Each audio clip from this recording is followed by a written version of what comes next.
Am I wrong for telling my niece the family secret? I, 35 female, had 2 older sisters growing up, Jane and Kim. Kim got sick and died, but not before giving birth to my niece, Laura, 18 female. It had been a year after Kim's passing when Jane and Laura's dad, Tom, 42 male, confessed to dating and were now engaged. Bro, I don't understand. I never understand sisters going after the same guy. Especially after they have a baby together. That's so weird. That's so nasty. I accused them of cheating. Jane and Tom explained that this wasn't something they had planned, but there was no cheating and knew that Kim would want them to be happy. Yeah, but not with each other. You can be happy with someone else. Convenient since she's, dead. I did not attend the wedding and was super upset at how everyone else was so accepting of the relationship. But the thing that hurt me the most was how Jane and Tom intended to completely erase Kim and Laura's life. She was barely 2 when Kim died, and they decided it would be better if Laura thought Jane was her mother in every sense of the word after the adoption was finalized. Tom got rid of any items that would suggest he and Kim were ever in a relationship and made his family swear to never tell Laura the truth. Jane expected everyone on our side of the family to do the same, but I refused, and as such, I was denied access to Laura. It hurt, but when I thought about all those times Kim cried, knowing that she wouldn't live long enough to see Laura grow up, there was just no way I could honor the lie. They even had Laura's name illegally changed to something that Jane liked, as Kim picked out Laura's first name. I distanced myself from my family over time over this, but my parents always tried to get us to reconcile, citing that they didn't like this arrangement either, but accepting it was better than not being a part of Laura's life at all. I just couldn't do it. Growing up, Laura had known of me, but we never really interacted. Apparently, she's interested in studying a field that I work in and reached out to me through social media. The last time I saw her, she was 7, and I started to tear up about how much she looked like him. We would talk from time to time, and eventually Laura asked why I wasn't around. I tried to keep it vague, but Laura knew that there was more to the story, as I didn't seem like the person I was described to be. If we had been talking through DMs like before, I probably wouldn't have done it, but we were video chatting, and something about looking directly into her eyes broke me, and I confessed to everything. Before Kim died, she and I made a series of videos for Laura to watch at her big moments, and I told her that if she ever wanted to watch any of them, I'd send them. Laura asked me to send some, and then I heard nothing from her for days. Recently, I got a call from an enraged Jane and Tom berating me for ruining their family. After Laura watched some of the videos, she confronted my parents, who confirmed everything. Laura has moved out and currently not speaking to anyone, and no one knows where she is right now. Everyone is angry at me. So, am I the asshole? Let me clarify some things.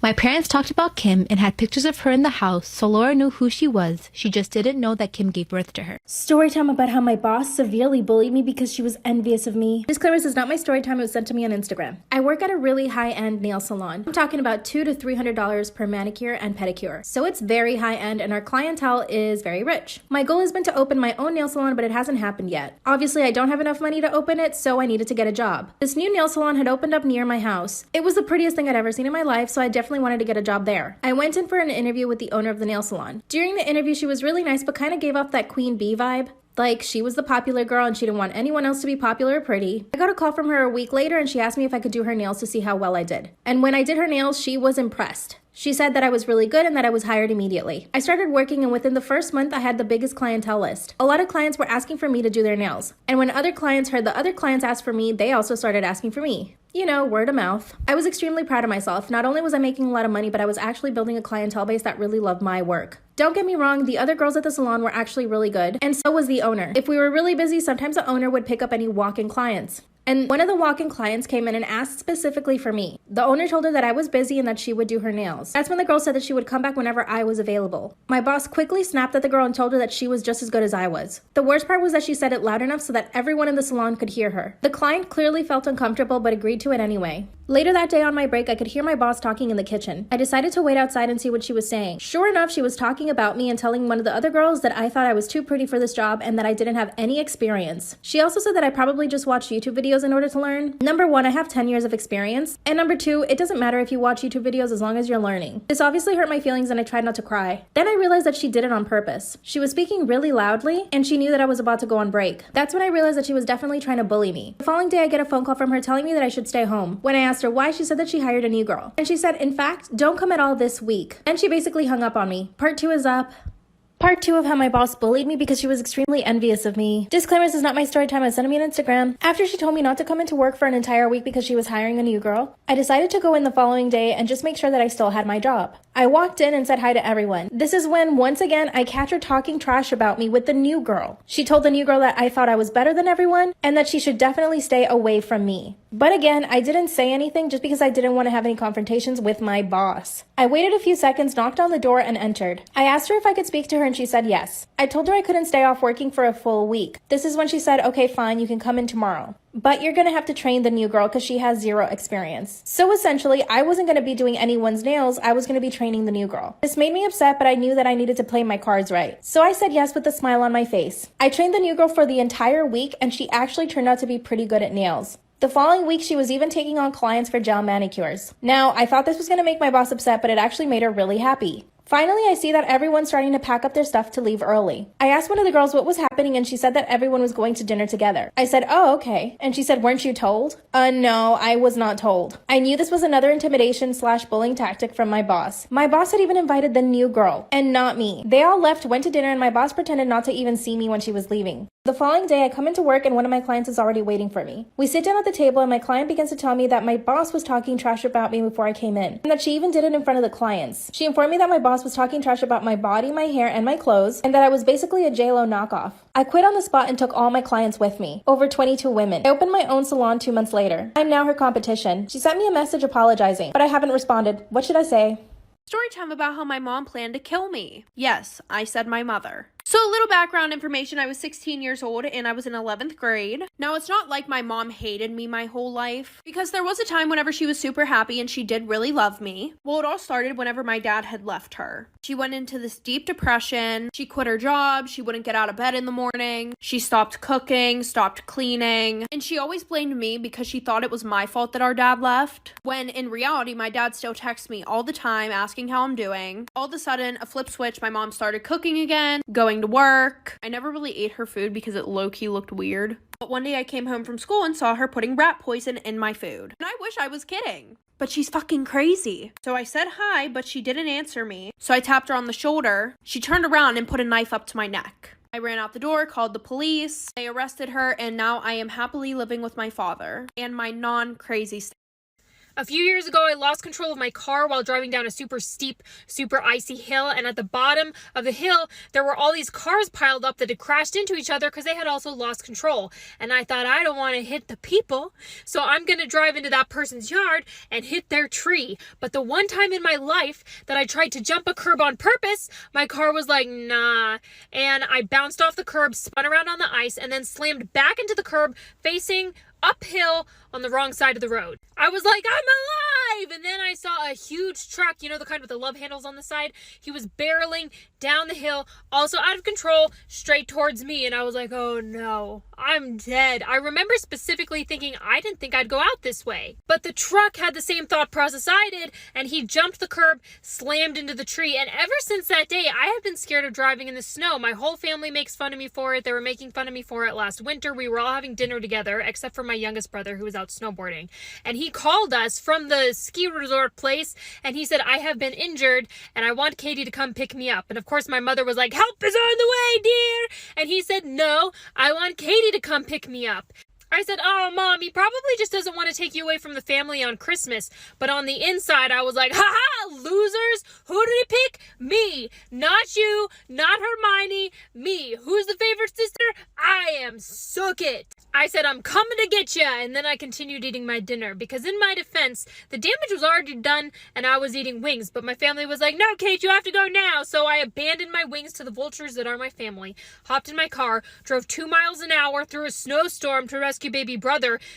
My big brother was in the car with me, and he kept saying, can't you drive faster? And I was like, I don't want to die. There were cars and ditches leading all the way up to the ski resort. I kept having to roll down my window and say, listen, I'm just here to pick up a body. I'm not going to ski. We get baby brother, we take him to the ER, and I said, I'm really flattered that you picked me out of the whole family to come pick you up. And he said, oh, I just know you drive the slowest in the snow, and you'd be the least likely to panic and die coming to pick me up.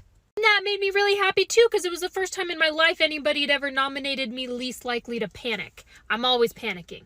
And I said, you know what? After all this, I'm going to get you ice cream. But baby brother is 6'5" and built like a lumberjack. I think he's 6'5". He always says he's shorter than he is because he's a few centimeters shy of 6'5". And he's like, I don't want to be that guy who lies about his height. And I try to explain to him that after you clear 6'3", everyone's too scared to call you on your height.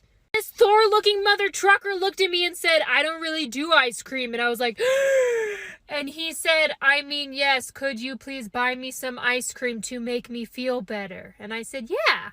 Am I the asshole for complimenting a cashier? My sister thinks I'm the asshole, but I'm confused on how I could be. I was buying a bagel on Thursday and noticed the cashier was rather pretty.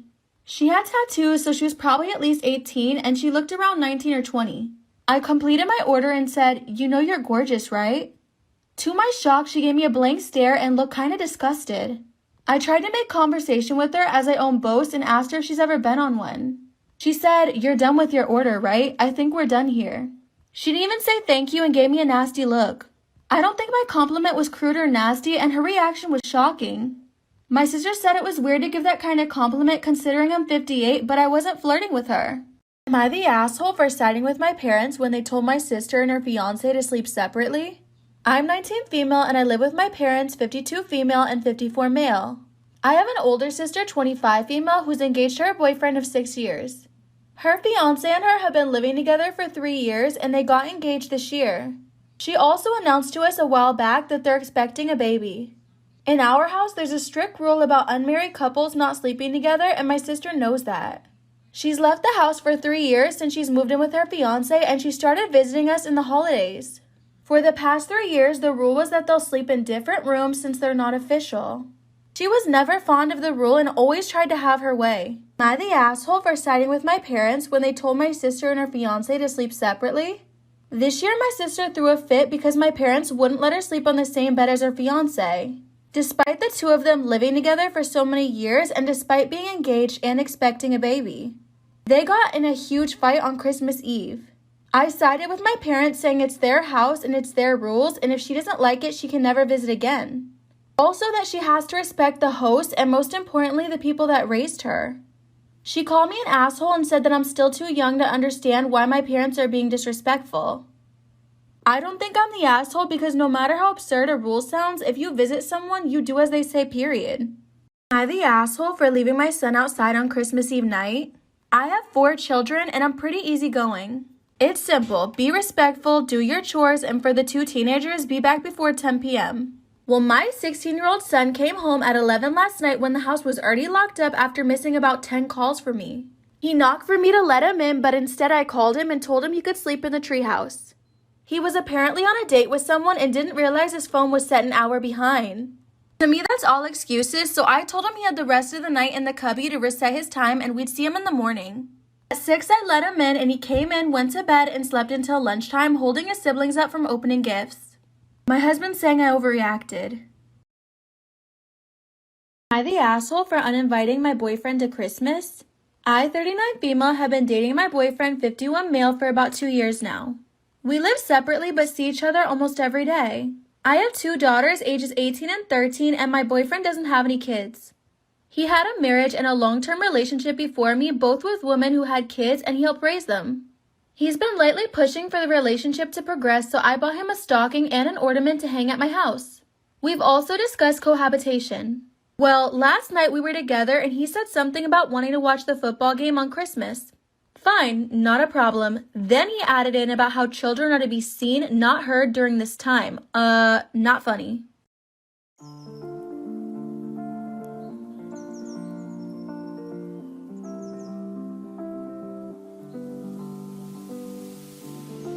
Tender touch, drum glove, staying up just to talk to you. You stayed in touch, 2 continents, through all odds.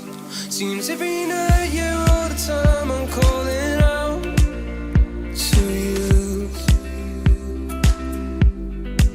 Seems every time I take a drink, I'm reaching out for you.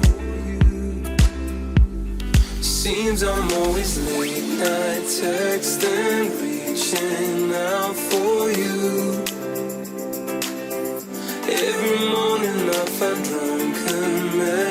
Am I wrong for not accepting my sister's relationship with my ex despite her having cancer as a teenager? My 25 female father married my stepsister's 23 female's mom when I was 4 and she was 3. We've lived together for most of our lives in our family. She and I were extremely close. She developed cancer when she was 14 and was sick for about 2 years. During that time, my parents became understandably overprotective. They also asked a lot of me. I quit my extracurriculars so that I could get a job, the money went towards her medical bills, and so I could drive her to appointments. I didn't go to dances, and any fun activities I did needed to include her. I did almost all of this willingly, the exception being having to quit my high school volleyball team. I did throw a bit of a tantrum about that, but was swiftly punished. And I think having one emotional breakdown was pretty chill given the circumstances. Anyhow, I go to college and meet my ex, we'll call him Ben, when I was a junior. We fall in love, blah blah blah. He and I move in together when we graduate, so we've been living together for about 3 years. We were serious until July when I walked into my bedroom and saw him sleeping with my sister. I broke it off, tears were shed, he moved out, etc. My sister apologized at first, but then backed off. I thought she was going to give me space, but last week she called and asked if we could meet up. She told me that she and Ben were in love and were just telling me as a courtesy before they started posting photos online. You gave up your fucking volleyball career for her? Distraught, I left her in the restaurant by herself and did not pay my portion of the bill. She later Venmoed me asking me for the money. You can steal my man, the least you can do is pay for my food. Like common courtesy. She then told my parents, who called me to their house, telling me how disappointed they are in me for not supporting my sister's relationship with Ben. They brought up the fact that because she had cancer as a teenager, she never learned proper social etiquette and has a hard time meeting people. Oh my god, no! I don't buy this, in part because I've seen her socialize just fine, and since we spent a good chunk of the time she was sick together. That would mean that I should have had bad social skills as well by that logic. They then told me that if I don't accept my sister and Ben's relationship, they may have to go no contact with me. I reminded them that I'm also their daughter and they should understand my point of view, but they are adamant that this is about me being jealous of her. For the record, I'm not jealous of her. I'm not upset that Ben picked her over me. I'm sad about the end of the relationship and do feel betrayed. But Lord knows that I don't want to be with a cheater. What I'm sad about is the fact that my sister chose Ben over me. That she slept with Ben knowing he and I were in a long-term committed relationship and continues to be with him knowing how much it hurts me. Now, no one in my immediate family is talking to me, and I'm getting messages from my aunts, uncles, and cousins telling me that I'm an asshole and a selfish bitch. So, am I an asshole?